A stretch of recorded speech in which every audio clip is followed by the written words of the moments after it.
Hello বন্ধুরা, তোমরা কেমন আছো? আশা করি সবাই খুব ভালো আছো। রেহানের দুষ্টুমির চ্যানেলে তোমাদের সকলকে জানাই অনেক স্বাগত। আজ জন্মাষ্টমী, আর আজকের ব্লগটা খুব ছোট্ট।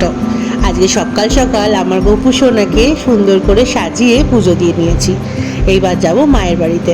তার আগে ভাবলাম আজকে জন্মাষ্টমীর দিন একটা ছোট্ট কেক হাতে করে না নিয়ে গেলে কি করে হয়, কারণ মায়ের বাড়িতে অনেকগুলো গপু আছে।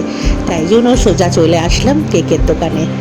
আর এখানে এসে ছোট্ট ছোট্ট দুটো কেকই পেয়েছি, আর এই দুটো কেক আমার জন্যই হয়তো রাখা ছিল। এইটা নিয়ে চলে আসলাম মায়ের বাড়িতে। আর দেখতেই পাচ্ছ মা কত সুন্দর করে মায়ের গপুদেরকে সাজিয়েছে। একটা আমার দিদুনের দেওয়া আর একটা মায়ের নিজের গোপাল, মানে দুটোই মায়ের। মা এখন এই দুটোকে পুজো করে। আর একটা জানো ঘটনা ঘটেছে, একটু তোমাদেরকে সেটা বলি। গণেশ পুজোর দিন মা একটা ছোট্ট গোপালকে পেয়েছে।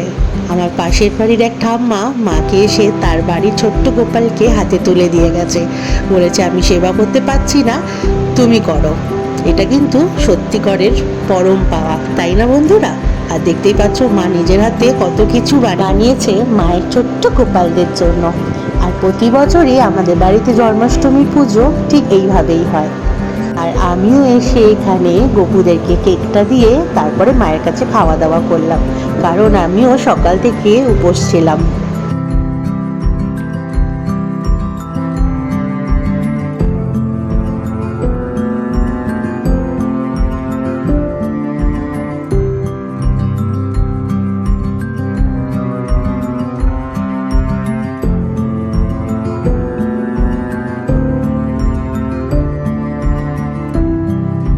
তারপর রাতের বেলা বাড়িতে এসে আমার গপুর জন্য যে কেকটা এনেছি সেটা গপুকে দিলাম, দিয়ে আবার পুজো করে নিলাম।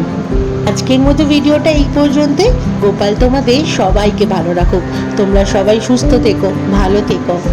আর এক গোপাল আমার দেখো, ওর বাবার ছোটবেলার একটা জামা পরে দাঁড়িয়েছিল, আর এটা আমি ভিডিওতে তুলবো না সেটা কোনোদিন হয়, এটাও কিন্তু ক্যামেরা বন্দি করে রাখলাম। এইটা ওর বাবার ছোট্টবেলাকার জামা। আলমারি গোছাতে গিয়ে জামাটা পেলাম আর ওকে পরিয়ে দিলাম। কেমন লাগছে সেটা কিন্তু তোমরা অবশ্যই জানিও। সবাই খুব ভালো থেকো, টাটা।